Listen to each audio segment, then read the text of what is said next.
gonna just be okay. You're being recorded right now. Is that okay? Yeah, we're all good. All right. So this is my professional branding project. This is like me wanting to be like a wrestling coach for the youth sports of Nevada. I just had some questions because as you are a youth wrestling coach in Nevada, is that correct? Yep. And say my first question would be: did you always want to be a wrestling coach?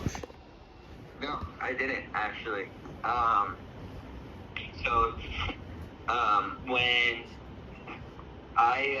When I graduated college, I got offered a coaching position, and I actually didn't want to do it, but my college coach at the time offered me a lot of money for, being a broke college kid. So any kind of money was good. So I decided to take him up on it. I was kind of burnt out from wrestling. I really didn't want to do it, so I did it for a year, and I actually enjoyed it, but I still had a bitter taste in my mouth with the way my career ended. So I was kind of done, and then I moved out to Nevada after I was done with college, and my buddy Cliff Fretwell in Atlanta, who owns Compound Wrestling Academy and also Compound Sportswear, told me about this guy Josh Nolan who's out here, and I said no, I don't want to help him coach because I was just done with wrestling. And then when I moved from New Jersey to Nevada, 4 months later, I was so bored. I had no friends. I didn't know anyone, so I decided to go help out Josh. And then, a couple years later, he took the job at Compound to go coach with Cliff. And, he gave me the club, and I told him no. And then I thought about it for another couple hours, and then I called him back and said, I'll take it. And when I took over, there's 3 kids, and I just hit the ground running from there. So, once I started making more money than, my teaching job out here, I decided that this was a way better career than what I was doing, before. So now I'm here. Yeah, awesome. Awesome.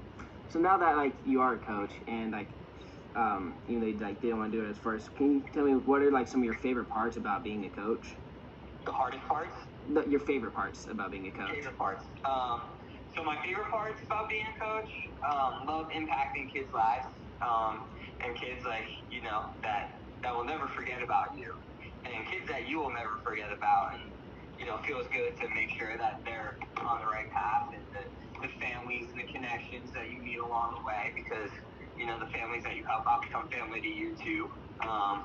So just helping, impacting, changing kids' lives, because you never know, man. Wrestling saved my life multiple times, and you don't know whose life that you saved, or from getting them on the mats and giving them the opportunity to possibly go further in their academic career as far as getting college looks, and striving for things they have no business striving for, and that's something that wrestling allows you to do. Yeah, absolutely, and that kind of leads me into one of my next questions. What is some the best advice you can give the kids you coach? As far as life? Yeah, as far as life and just growing as a person. Yeah, so probably the number one thing is just go for it all. Commit to it all. Mm-hmm. The only time you'll regret something is when you kind of do it halfway. So see what your potential is. Give yourself an opportunity to reach your full potential, and you'll never regret going as hard as you can at something. It doesn't matter what. Doesn't matter your academics, doesn't matter your wrestling, doesn't matter if it's family, whatever it is. Go for it all. See how good you can get at it, and see how much it can change your life, and just being cognizant of that. Yeah, absolutely. And then for somebody that is trying to strive to be a coach, and follow into your footsteps and do what you're doing, what advice would you have for somebody like that? Make sure that they know what they want their culture to look like. That was something that I never really learned until I started working with Coach Fammy, and because the way you run your gym is based off of the culture that you want to build. What your gym stands for, what your kids stand for, what your parents stand for. And when you have your culture set, then everything else kind of falls in line as far as decision making, the people that you allow in, the people that you don't allow in, you know, how your kids work towards their goals, how kids, you know, handle themselves off the mat too. So just making sure you have a strong foundation in your culture. Yeah, absolutely. And so that totally answers my next question too about what kind of values you have in your gym. Like, for example, in my gym, I would say that hard work, effort, and attitude, and then like having a positive mindset are some like the strong values I would like strive to have. I was gonna ask what some of yours are, but you kind of just touched on that. Is there any more any values like that you'd like to talk about?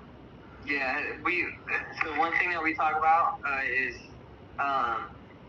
process-oriented growth, right? So like we don't care about the results, we care about our progress from the last time we competed and the process in which we in the route we took in trying to, you know, achieve the goals that we're doing. So we don't necessarily if kids don't go out there and win, but give us their best effort and they take some positions that they messed up on last time, then that's a win, right? So, yeah. You know, and then on the opposite side, you have a kid that goes out there and he does nothing of what you ask him to do, but he still wins. That's not a win, that's a loss. Exactly. So just making sure that, you know, people are cognizant of that as well. Awesome. And then for my last question, just like two goals, one like short-term goal that you're working to accomplish, and then one long-term goal. So that's a good question, man, because I'm coming up at like a crossroad right now in my career. Mm-hmm. I just sold my club. So yeah, now so that you combined with with manager and a head coach. So instead of owner and head coach. So one goal is just learning how to be an employee, you know, mm-hmm. and learning how to represent someone else's brand because it's always been my brand. Yeah. So learning how to do that's my short-term goal, and make sure I'm the best employee possible every day. And then my long-term goal, man, I couldn't tell you, I might be moving in a year, so I don't know if I'll be coaching, but at some point, I would like to run like a private club where it's just doing one-on-ones instead of, you know, running a whole club, right? Yeah. So I would just open up my gym, having mats in my garage and just training kids out of my garage, and, you know, it'd be more private lessons than anything than running big groups. Well, awesome. Thank you so much, Coach Joey. That concludes my interview, and yeah. No problem, bro. Text me or call me anytime you need me, all right? All right.